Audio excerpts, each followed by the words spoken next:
Hi, my students. Today we will explain how science works, page 206. Actually, this is the only topic in how science works that is included in the checkpoint syllabus. This lesson is talking about the development of the atomic structure, the story of the atom from the beginning till our days. I told you before that the first one who said that the atom is made of or the substance is made of small particles that is called atom is the Greek scientist or the Greek philosopher, and other scientists came after these philosophers. Let us explain the first scientist, the first modern scientist. When I say modern scientist, I mean the scientists who lived before 100 years or even 150 years. This is somehow a modern science, by the way. So there is a scientist who said Thomson. Thomson invent a model for the atom. This model called Thomson. Okay, clear. Thomson-Plum pudding model. He invented this model in 1897. This model said that the mass or the structure of the atom contains a big sphere that is containing a positive charge and a negative charge that is called electrons that are inside the sphere. So he did not say that the electrons are moving around shells. He said that the electrons are with the protons in the nucleus of the atom. Of course, this model was a wrong model, but at least he gave a hint about the structure of the atom. So, the only thing that you have to understand from this paragraph is from here. He discovered that the electron, while carrying the experiment, put a Plum model of the atom. He suggested that was tiny sphere of positive charge, the budding with a negatively charged electron. So the positive and the negative charged electrons are distributing evenly in the atom.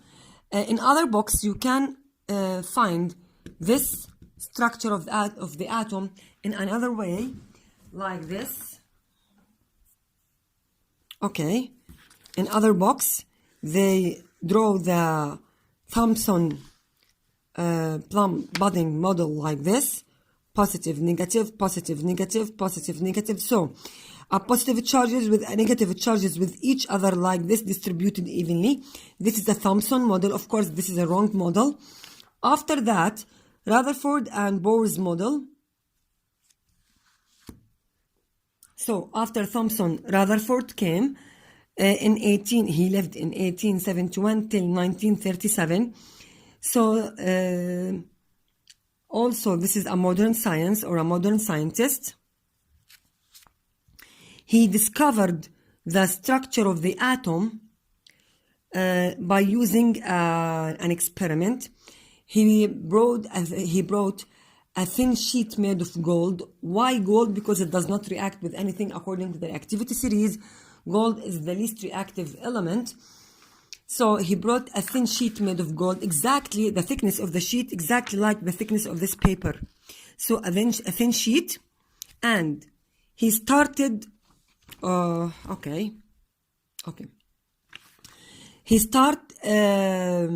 fired an alpha particles to the gold particles. So what are alpha particles? We have three radiations in chemistry in general: alpha, beta, and gamma radiation. Alpha, beta, gamma. Alpha radiation, it's a type of radiation or a type of wave that is carrying a positive charge. Beta carrying a negative charge. Sometimes they are writing beta like this with a tail. And the gamma radiation does not carry any charge. Actually, the gamma is the strongest one.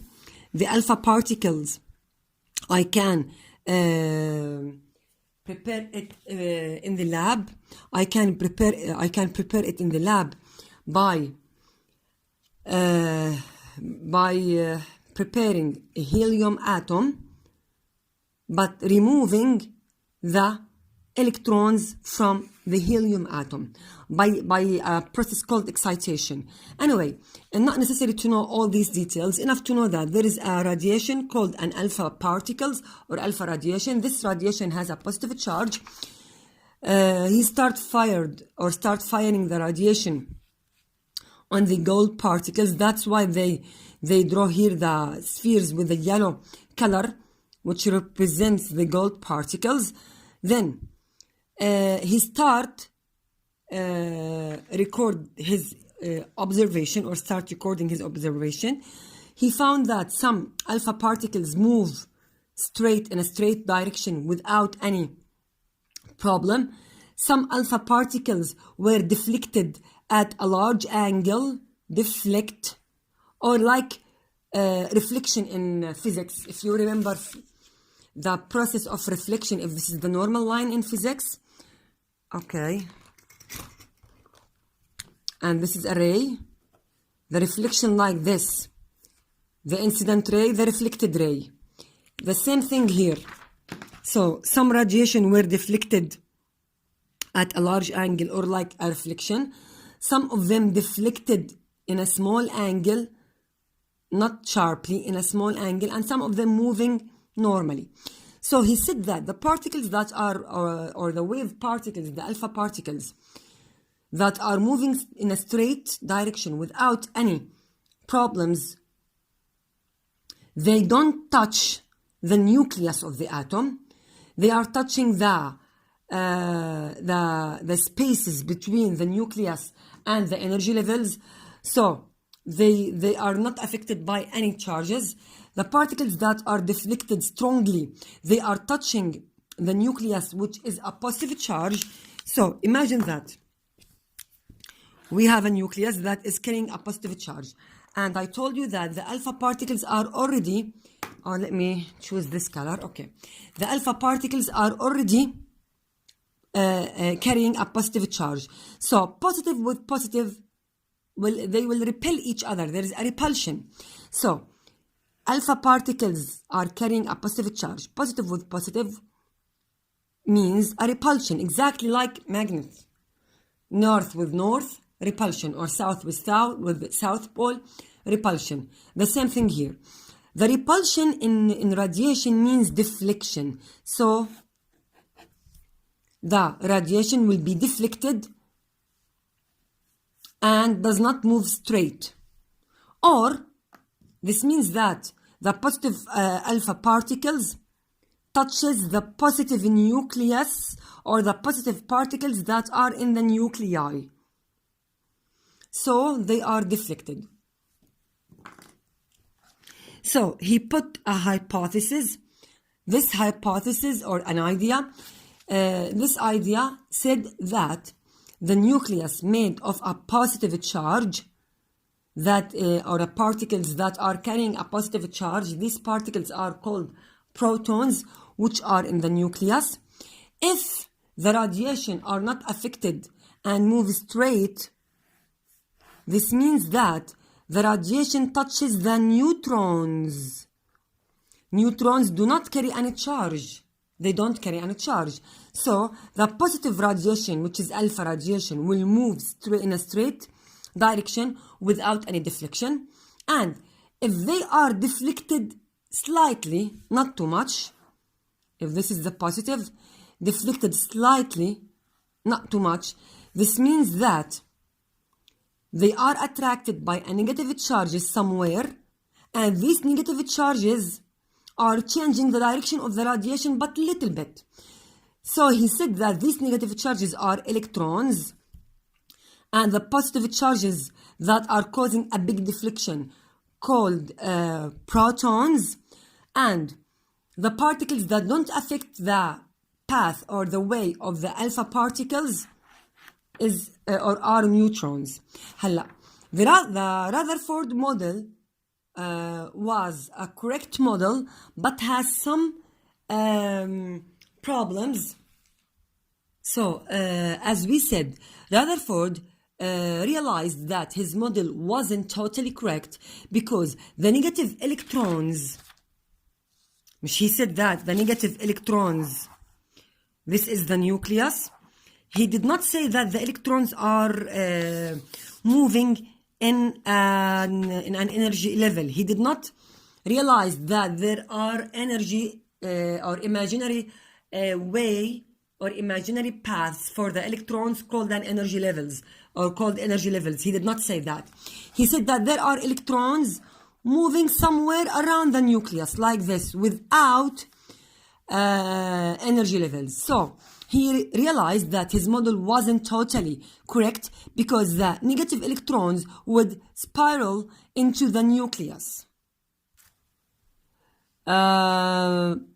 Because they will be attracted with the positive charges with the protons. So soon or later, according to the Rutherford model, soon or later these electrons that are moving in a random or in a circular motion, but randomly, they will fall down and attracted by the positive charges. And this is a big mistake. He realized that this is a mistake and this doesn't happen, but he did not know what is the correct model. So he did not realize what is the correct model.